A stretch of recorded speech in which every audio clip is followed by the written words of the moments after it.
Assalamualaikum warahmatullahi wabarakatuh. Waalaikumsalam warahmatullahi wabarakatuh. Gimana kabarnya hari ini? Alhamdulillah. Baik. Ada yang kurang baik, ada yang alhamdulillah. Ya. Mungkin di sini mau ngasih sesuatu dulu. Apa itu, Kak? Nanti diisi ya, itu di atasnya bisa dikasih nama juga dulu. Kurang satu, Kak. Kak, tingkah.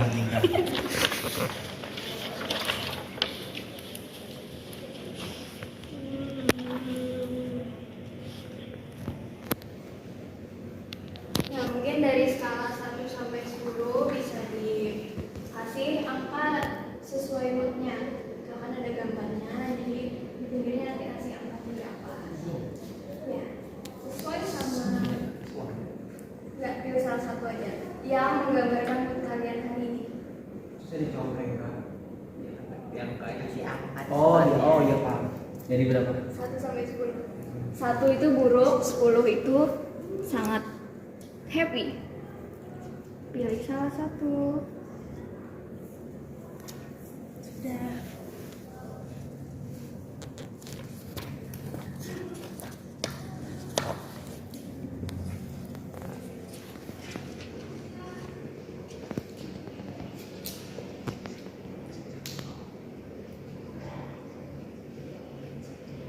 Sudah selesai? Sudah.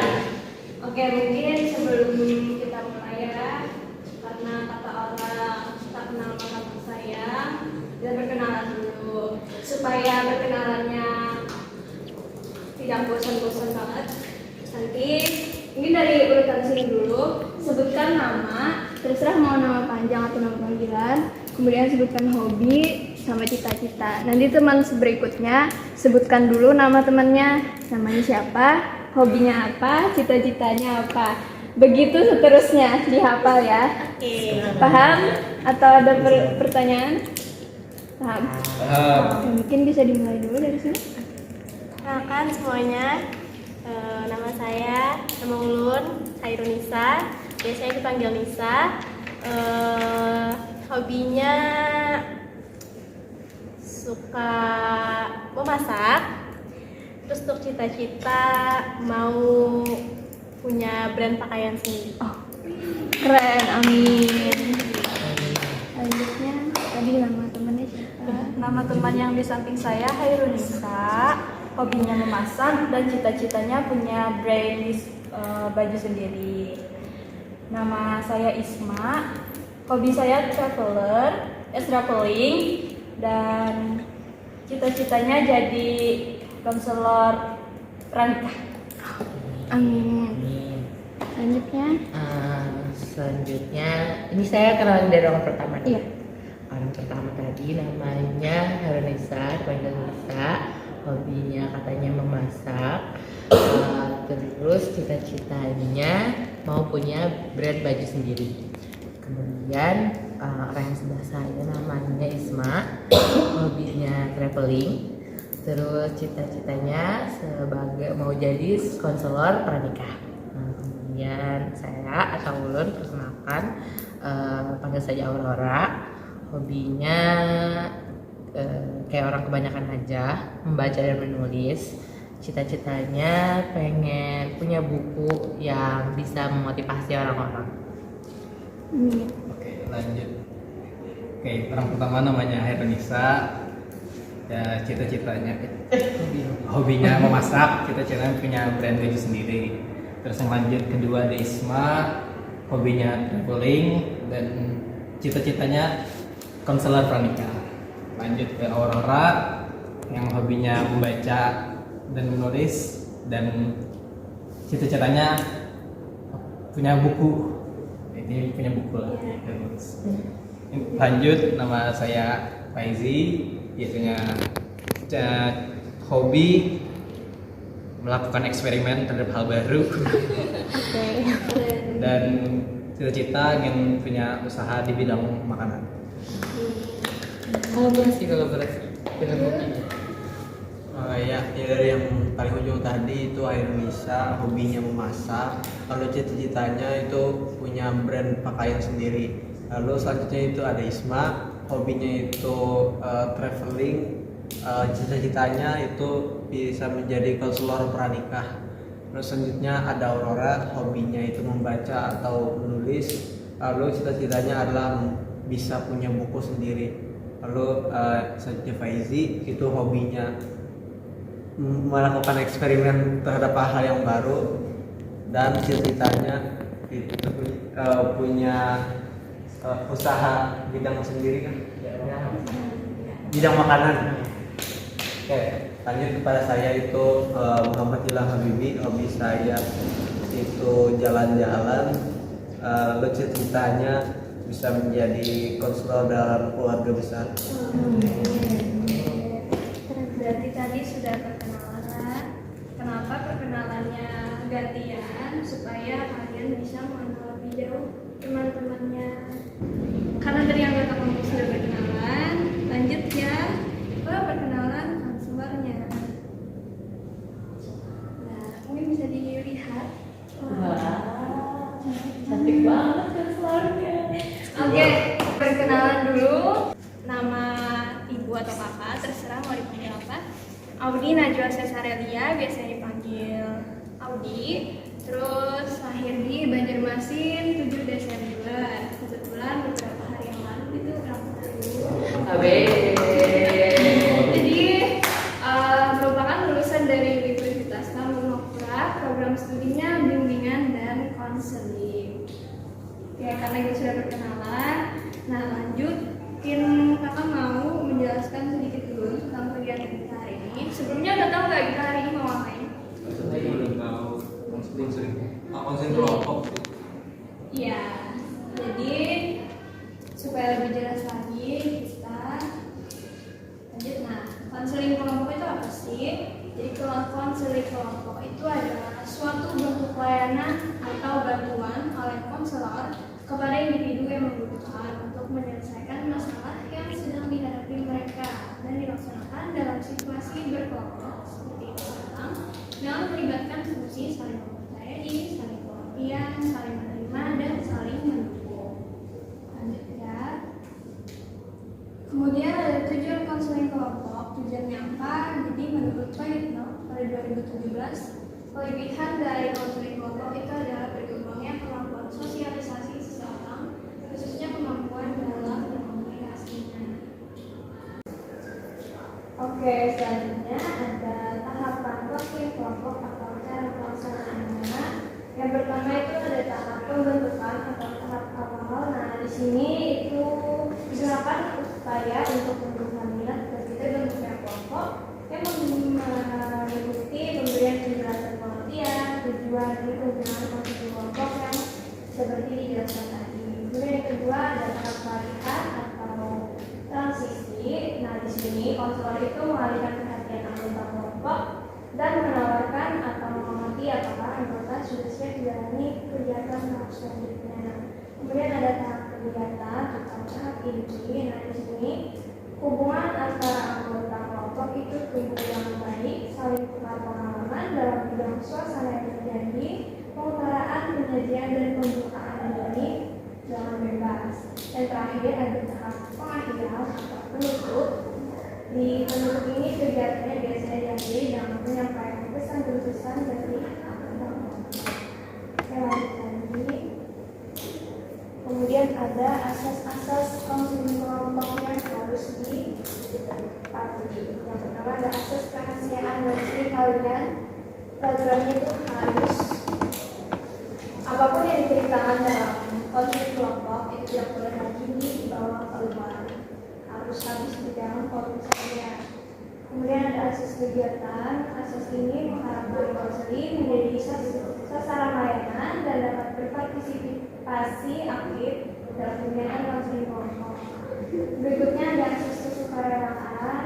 Di sini artinya kalian bisa secara sukarela mengikuti atau menjalani layanan kegiatan konseling kelompok.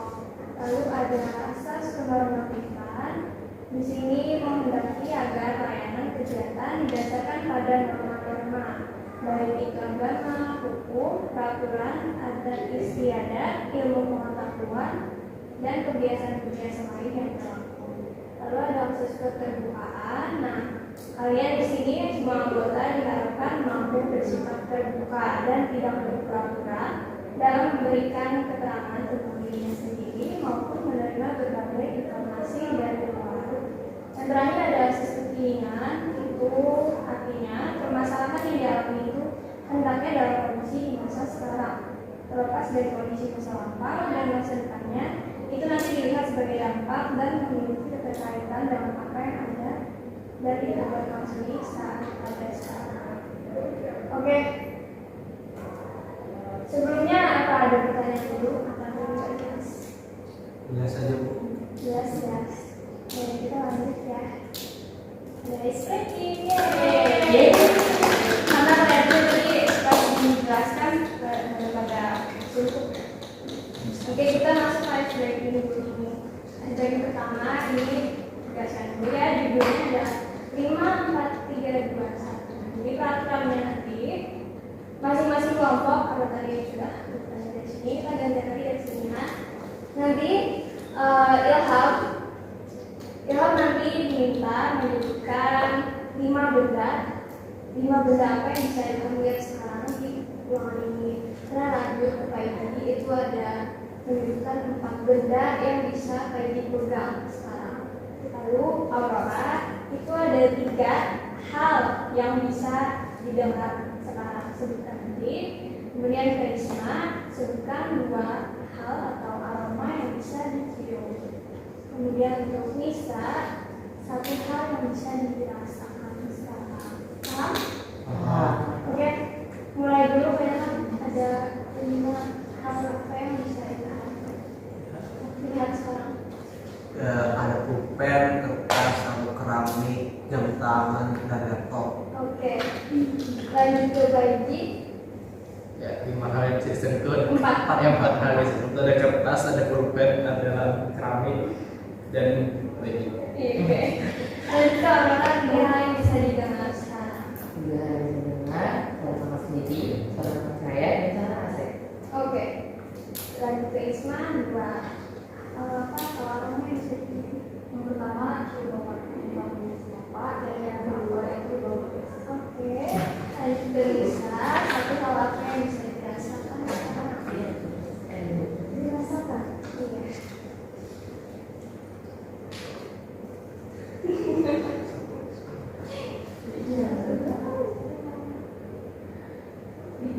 Dingin ya, karena ruangannya ber-AC ya, AC-nya dingin. Oke. Jadi air breaking tadi itu garis besarnya itu merupakan permainan kecil untuk dapat membantu menenangkan diri dari hal-hal yang mengganggu. Tujuannya agar kalian bisa rileks dan teralihkan dari suatu hal atau pikiran yang lagi mengganggu. Karena siapa tahu kita lagi berkegiatan konseling kelompok tapi pikirannya kesana kita merasa Oke, lanjut ya, sudah ice breaking tadi. Kita mulai memasuki tahap selanjutnya, yaitu tahap transisi. Oke, di tahap transisi ini, nah sekarang kakak mau nanya dulu nih, kalian semuanya siap nggak untuk melanjutkan ke tahap? Siap. Sudah siap ya untuk lanjut dan mau melakukan kegiatan sampai akhir. Nah sekarang di sini kita akan melakukan konseling kelompok dengan teknik yaitu SFBC atau Solution Focused Group Therapy. Mungkin beberapa dari sudah dengar atau ada yang masih asing. Jadi SFBC itu adalah salah satu pendekatan dalam konseling yang berfokus pada pencarian solusi untuk mengatasi suatu masalah dan melakukan suatu perubahan untuk bisa menjadi pribadi yang berkembang. Nah, kita menggunakannya teknik miracle question dan scaling question. Jadi miracle question itu adalah pertanyaan keajaiban, yaitu pertanyaan yang meminta konseli untuk mempertimbangkan suatu keajaiban memungkinkan di masa depan saat masalah konseli itu tidak ada. Kadang pertanyaannya itu digunakan ketika konselor belum mampu mengungkapkan yang diinginkan konseli. dan biasanya juga digunakan untuk menjadi solusi sementara terhadap masalah yang dihadapi konseli. Lanjut, ada scale question. Nah, di sini pertanyaan berskala itu dilakukan ketika perubahan dalam pengalaman seseorang tidak dapat diamati dengan mudah seperti perasaan, suasana hati atau mood, seperti yang di awal tadi, kalau minta kalian side moodnya, atau tujuan yang terlihat sama-sama terlalu luas atau berkaitan dengan aspek yang tidak terukur. Sebelum lanjut nih, mungkin bisa dibalik dulu kertas yang tadi dikasih. Nah, kita kan baru di tahap transisi nih, karena baru ke tahap inti. Mungkin yang skala pertama bisa diisi dulu gimana. Jadi 1 sampai 10 skala berapa yang kalian rasakan sebelum kita menjalani konseling hari ini terhadap masalahnya.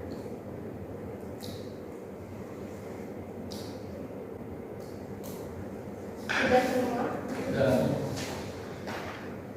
Oke. Sudah semua, dan itu di bawahnya ada pertanyaan kan? Tujuan atau harapan apa yang dicapai dalam konseling? Di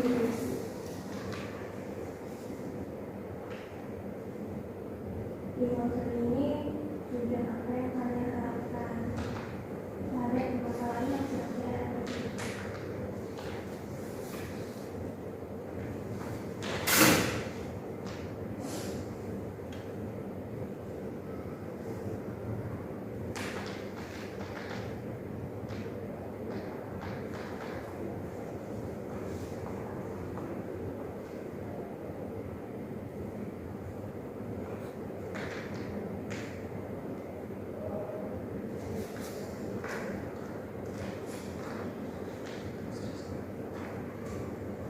Panjang ya tujuannya? Berarti banyak yang diharapkan nih. Konselornya jadi kepesertaan ya? Oke, jadi sudah dijawab kan? Nah, mungkin berikutnya itu ada juga skala berikutnya. Tadi karena sudah ditulis tujuan atau harapan ini dicapai, nah sekarang tolong dikasih angka berapa, seberapa besar kalian ingin mencapai tujuan tersebut dari 1 sampai 10.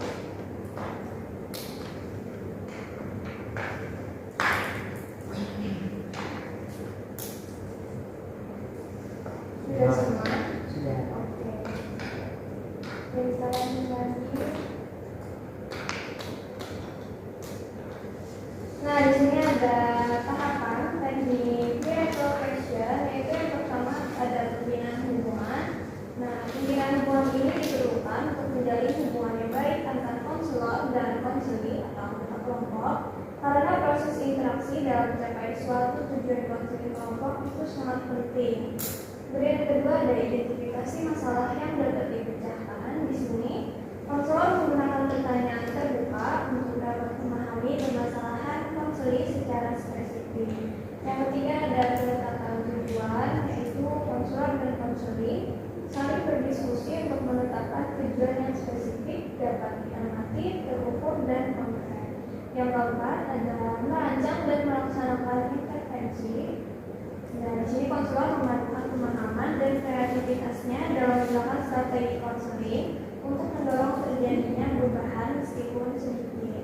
Dan yang terakhir ada terminasi, evaluasi, dan tindak lanjut, yaitu konselor mendorong konseli untuk mengaplikasikan keterampilan pemecahan masalahnya terhadap masalah-masalah yang baru dihadapi. Ada pertanyaan? Jelas, Ustaz. Sudah cukup jelas. Kita lanjut saja. Kita memasuki tahap kerja atau tahap inti nantinya. Mungkin kakak minta ya masing-masing dari kalian itu mungkin bisa mengungkapkan masalah apa sih yang sedang dihadapi sekarang. Kalau dari mana dulu nih? Dari mana? Saya udah di sini ya. Mungkin kita dari Aurora dulu nih. Jadi bagian ke Kaiji baru Ilham baru bisa.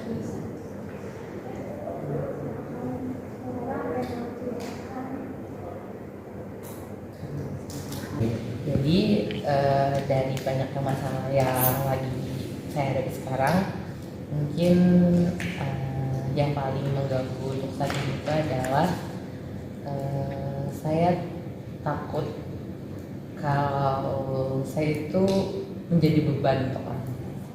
Karena menurut saya itu adalah orang yang banyak kekurangannya, sehingga pemikiran-pemikiran dari saya mah kurang gini, kayaknya saya tuh beban dari buat teman saya, entah buat orang tua saya atau buat orang-orang di sekitar saya gitu. Dari ketakutan menjadi beban itu tadi, kadang tuh saya jadi cemas gitu. Saya cemas karena takutnya nanti setelah saya jadi beban, saya ditinggalin gitu sama orang-orang gitu, entah itu teman saya, bahkan mungkin keluarga saya sendiri. Mungkin secara singkat itu aja sih masalah yang bisa saya bagi di forum kita ya gitu deh. Oke, terima kasih ya Aurora sudah mau mengungkapkan dan secara terbuka menjelaskan permasalahannya. Mungkin kita ada tanya lagi. Jadi apa yang sedang dihadapi sekarang? Ya, mungkin dari saya sendiri yang saya hadapi sekarang tuh cemas dalam hal nggak bisa pulang karena banyak kegiatan di kampus. Jadi itu sih cemas sendiri di sekarang. Oke, jadi Aurora tadi cemas karena takut merasa dirinya beban, sedangkan pagi cemas nggak bisa pulang kampung karena kebanyakan kegiatan. Ini lanjut ke yang lagi. Iya Bu, kalau saya itu lebih pada ya kurang lebih cemas juga seperti yang lain, cuman sini cemas pada apabila tidak bisa menghadapi suatu tantangan atau kayak tugas yang ditemuin di dalam kehidupan sehari-hari gitu. Misalnya saya itu gara-gara kebanyakan apa yang ingin diselesaikan, jadinya cuma beberapa aja diselesaikan. Nah itu yang menjadikan kecemasan bahwa tidak mampunya ulun menyelesaikan tugas atau kayak kewajiban yang harus dilaksanakan tuh menjadi Aku tidak sesuai dengan ekspektasi orang. ya gitu bosnya. Kenapa sebelum saya menerima kewajiban atau tugasnya itu saya bisa mengatakan pada orang itu mampu gitu nah. Karena belum tentu bisa juga diselesaikan gitu Bu. Oke. Ya tadi itu sudah, kita lanjut ke Isma lagi ya. Ya, untuk kecemasan saya sendiri itu kurang lebihnya sama kayak kecemasan yang dialami Isma. Belum punya kecemasan, apalagi ini kan sudah masuk minggu-minggu UAS ya, Bu. Jadi kecemasan yang paling utama yang saya rasakan saat ini itu saya merasa takut saya tidak bisa menyelesaikan semua tugas-tugas saya, padahal semua saya kerjakan, tapi merasa apakah saya mampu untuk menyelesaikan semuanya tepat waktu. Dan nilai akhir itu sangat saya cemaskan karena saya juga penerima beasiswa yang harus dituntut untuk menjaga nilainya tetap stabil. Mungkin itu sih yang menjadi kecemasan saya saat ini. Terima kasih ya Isma sudah diungkapkan. Mungkin lanjut lagi ke Nisa yang terakhir. Kalau saya pribadi akhir-akhir itu ngerasa cemas, kayak akhir ini buka media sosial, terus kayak ngeliat teman-teman yang dulu tuh kayak perkembangan itu pesat gitu, nah kayak bisa menampilkan ini, bisa menampilkan itu, bisa jadi yang seperti ini gitu. Nah jadi kayak ngerasa ada sisi cemasannya di situ. Oh jadi insecure gitu ya sama teman-temannya udah bisa mencapai hal ini, sedangkan kita dulu masih ada di tahap ini, masih stuck aja gitu. Oke, karena semuanya tadi kalimatnya udah diungkapkan ya masalahnya yang sudah dihadapi sekarang. Nah mungkin kita kakak mau minta diskusinya dulu. Kira-kira masalah siapa nih yang mau dibahas duluan? Yang menjadi satu yang pengen banget dibahas secara umum. Mungkin kalau dari dulu menjauh mungkin masalah di aku di Isma karena mirip sama masalah tugas yang tidak bisa selesai. Oke, jadi sepakat ya masalah ilham dulu yang mau dibahas ya. Oke. Oke, tadi kan kita sudah membahas semua materi permasalahannya apa aja sih yang sedang dirasakan sekarang. Nah, terus tadi sudah menentukan juga sepakat bahwa masalah ilham yang pengen kita bahas secara mendalam atau lebih jauh lagi. Tadi kan masalah ilham itu tentang ilham gak bisa mengerjakan semua tuntutan yang dikasih orang. Ilham gak bisa nolak dari awal, terus juga ujung-ujungnya itu jadi tekanan bagi ilham sendiri karena tidak bisa menyelesaikan semua tugasnya. Jadi mau bertanya nih ke Ilham, seandainya Ilham dari awal itu bisa menolak bahwa Ilham gak mau mengerjakan ini, Ilham pokoknya gak mau dengan apa yang disuruh orang, apa yang akan Ilham katakan? Ke orang tersebut. Iya. Mungkin kalau ulun akan beralasan bahwa hari ini ada yang akan dikerjakan untuk selama 1 hari penuh, kemungkinan tidak bisa mengerjakan permintaan atau tugas yang diberikan pada orang tersebut. Nah, tadi kan seandainya menolak. Nah, kalau habis nolak itu gimana perasaannya? Yang pasti saya kalau sendiri tuh akan ada punya waktu untuk bersantai gitu. Terus akan lebih leluasa memikirkan hari ini mau apa yang ingin dikerjakan gitu. Gitu, Bu. Oke. Nah, seandainya lagi keadaannya diputar balikan. Ilham yang ngasih tantangan ke orang. Ilham yang ngasih tugas-tugas ke orang. Dan nyuruh orang itu kamu harus kerjakan ini, kamu harus kerjakan itu. Apakah Ilham tega dengan orang tersebut? Tergantung bagaimana ulun sendiri percaya terhadap orang tersebut, Bu. Kalau masih kayak kenal-kenal atau belum terlalu kenal gitu, mungkin tidak akan mempercayakan sesuatu tugas atau perintah kepada orang tersebut. Tapi kalau sudah akrab, sudah dirasa orang tersebut mampu bisa dipercayai, ya boleh saja sih minta tolong atau bantuan kepada dia. Oke, tadi Ilham sudah punya pertanyaannya. Nah, mungkin dari teman-teman yang lain apa ada yang mau menanggapi tentang permasalahan Ilham itu, atau mau ada yang ngasih saran? Ada apa? Mungkin dari saya mau nanya juga sama Ilham masalah tentang menerima tadi, itu apa alasan dari Ilham sendiri untuk menerima dari permintaan orang lain? Ini harus menerima. Kenapa? Langsung jawab, Bu. Iya. Biasanya itu didapat dari orang-orang yang sering membantu ulun sendiri. Jadi ada rasa tidak enak untuk menolak permintaan tersebut. Nah, namun apa yang adapun tugas-tugas yang harus dikerjakan tuh sementara banyak juga gitu. Nah, itu yang menjadi kecemasan ulun untuk apakah dengan menerima tersebut bisa diselesaikan atau ada permintaan orang tersebutnya itu gitu. Mungkin yang lain ada tanggapan kan? Ada yang mau ditanyakan juga? Cukup? Nah, tadi kan kata Pak Iji itu alasan apa Ilham mau menerima semua suruhan orang tersebut.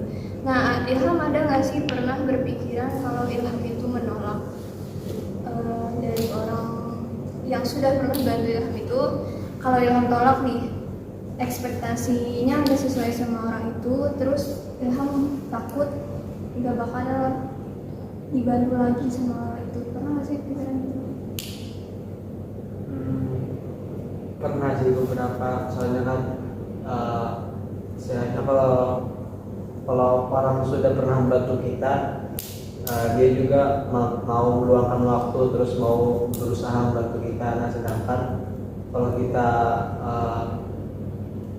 tidak bisa saling membantu dia tersebut tadi, ya sih itu pikir bisa begitu juga. Tanya lagi ya, dari Ilham sendiri kapan sih terakhir kali Ilham merasakan hidup nyaman? Maksudnya relax tanpa ada tekanan apapun, tanpa ada tantangan apapun yang dikasih orang, terlepas dari masalah-masalah yang ada. Gimana? Kapan? Mungkin beberapa hari yang lalu.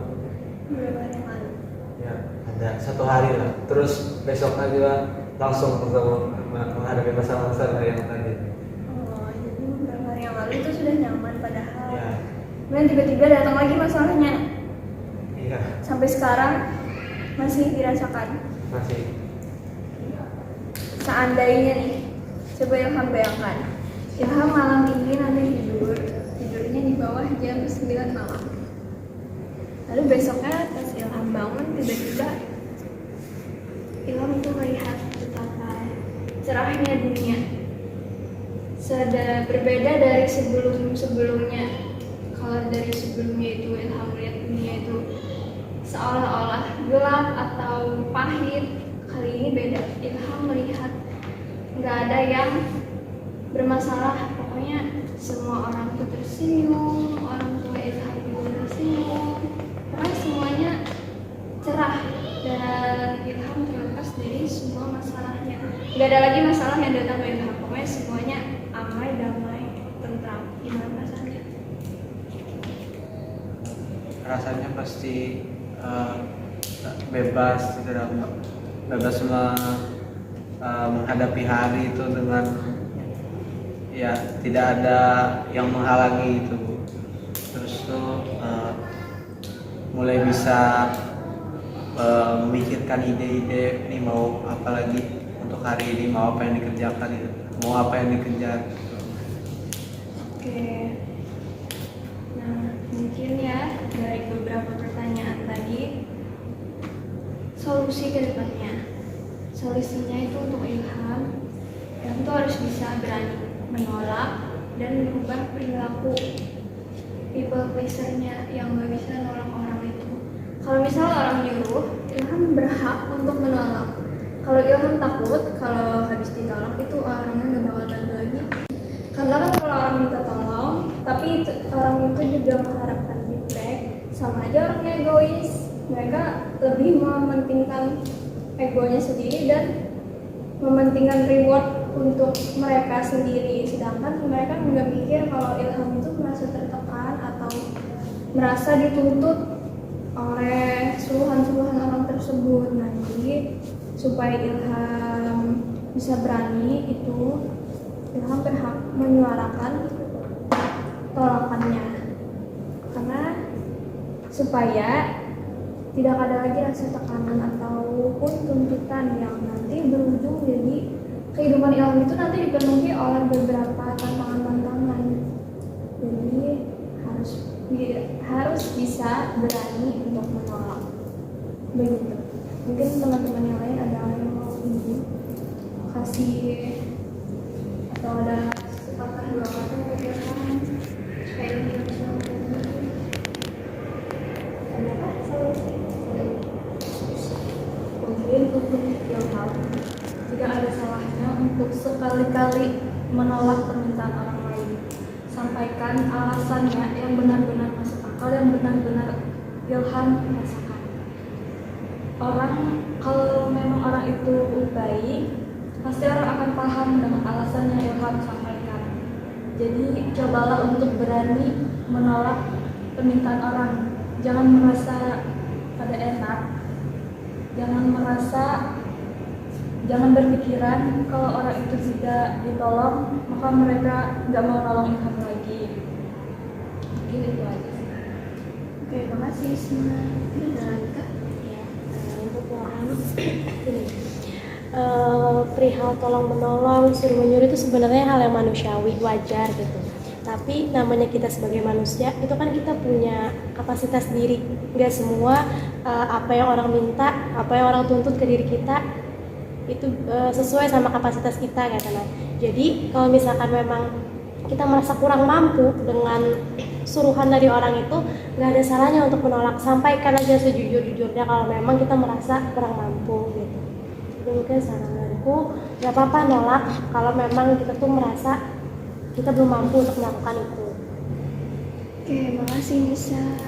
Yang lain udah aja. Ya mungkin cukup ya. Jadi alhamdulillah sudah mendengar juga solusi-solusinya, terus saran dari teman-temannya juga ada. Tetap semangat untuk Ilham, tetap semangat juga untuk yang lainnya ya. Jadi Ilham sudah bisa mengatasinya ya. Diharapkan habis ini kalau ada yang mau nyuruh-nyuruh Ilham lagi, Ilham sudah bisa berani untuk berubah perilaku yang buruk sebelumnya menjadi perilaku yang baik lagi. Masih sebelumnya saran-saran lagi. Oke, karena tadi sudah kita bahas juga secara mendalam, sekarang kayaknya waktunya udah hampir berakhir ya. Kegiatan kita juga hampir selesai. Oke, kita masuk lagi ke tahap berikutnya. Nah, karena sudah selesai dengan tahap inti tadi, mungkin kakak di sini mau menceritakan dulu gimana kesan dan kesan dari semua anggota kelompok yang mau main. Ya, sama. Nah, ini kesan dan kesan selama proses konseling.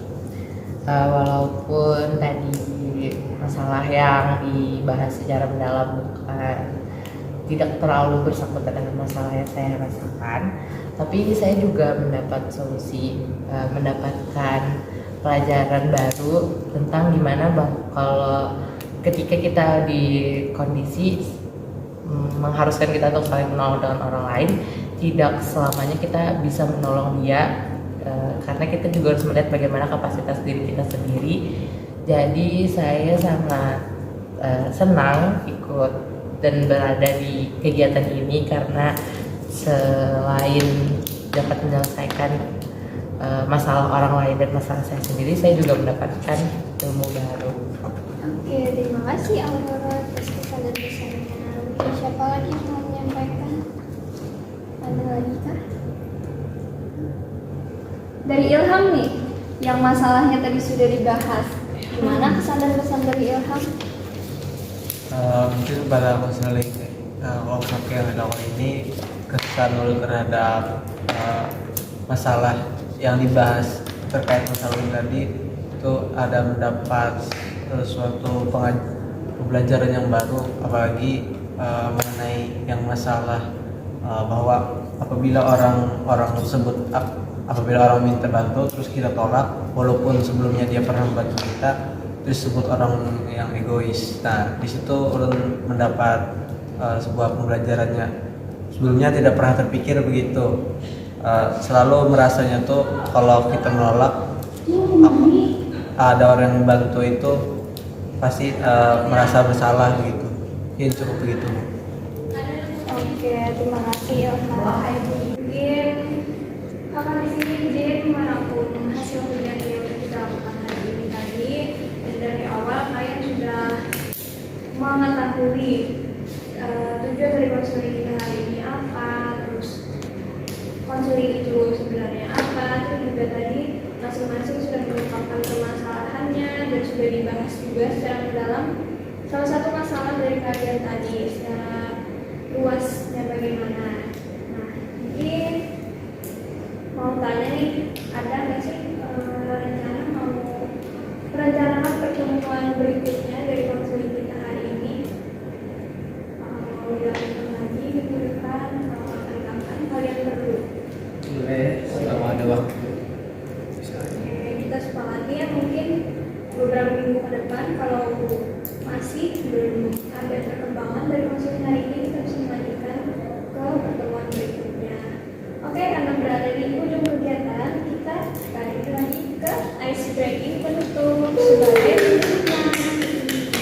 Nah, oke, ice breaking kita yang terakhir ini itu judulnya yaitu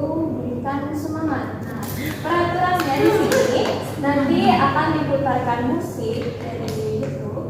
Nanti salah satu pulpen itu dijalankan dari Nisa dulu mungkin, terus dijalankan sampai musiknya berhenti. Siapa yang megang pulpen itu terakhir nanti diminta challenge. Challenge-nya nanti di akhir kita tahu. Yeay. Benar.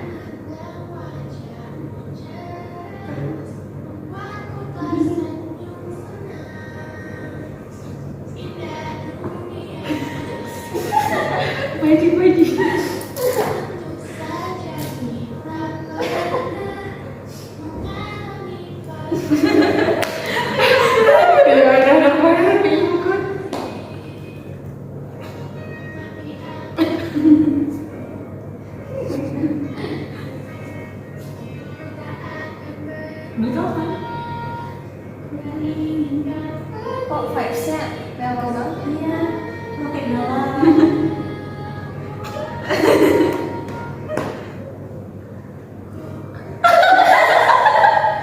Ilham. Yang hafal itu baru dong Sama dirimu sampai nanti akan selalu bersama dirimu. Ilham Raya. Nah,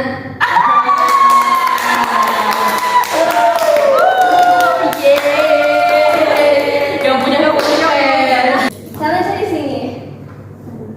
Karena Isma yang terakhir megang pulpen, jadi Isma dikasih challenge untuk Isma sendiri itu buat memberikan self appreciation ke dirinya sendiri, memberikan apresiasi untuk diri sendiri kalau aku itu sudah melakukan yang terbaik sejauh ini. Silakan, mungkin bisa dimulai dari Isma sambil dong tetap dirinya sendiri pakai butterfly. Kalau yang lain juga mau ikut, boleh ikut di apresiasi. Tapi Isma yang ngomong, Isma mau menyampaikan apa pada dirinya sendiri. Silakan dimulai.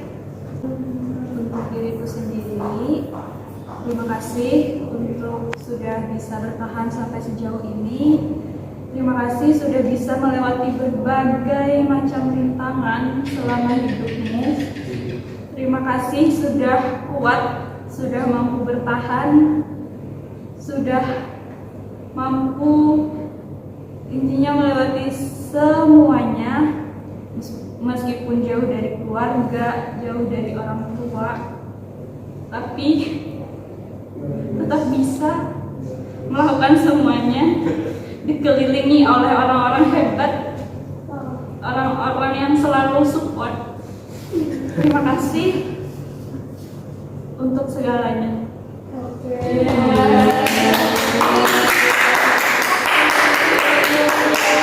Oh, ikutan ya? Oke, makasih dari Isma.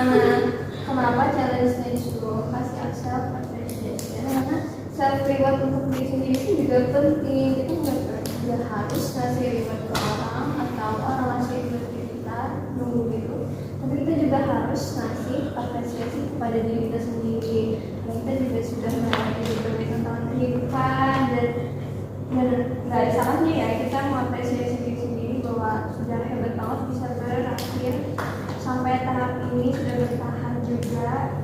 Oke, mungkin karena perjalanan kita sudah berakhir, tadi juga sudah ada sebagai penutup. Oke, karena konseling kita sudah selesai. Nah, di bawah itu di kertasnya paling bawah ada skala. Bisa dong dikasih dari skala 1 sampai 10 di angka berapa? Kalian perasaan kalian selama melakukan konselingnya hari ini. Sudah semua. Bisa lagi dibalik kertasnya. Tes lagi dong kepuasannya selama setelah kegiatan konseling kita hari ini. Kasih angka lagi di awal lagi. Kasih angka semua. Moodnya udah berubah kan ya dari awal dari mana. Udah ya? Sudah. Oke, terima kasih. Terima kasih banget. Sama-sama. Sudah mengikuti kegiatannya ya. Ya, terima kasih banyak sudah mau mengikuti kegiatan kita dari awal sampai akhir. Sudah supaya juga meluangkan waktunya. Nah, karena sudah mau berakhir, mungkin sekarang cowoknya siapa yang mau mengikuti doa? Bersama Ya. doa pribadi. Nah, sebelum kita kegiatan hari ini, baik kita berdoa semoga kegiatan hari ini mendapatkan berkah yang bermanfaat bagi semua. Amin. Semoga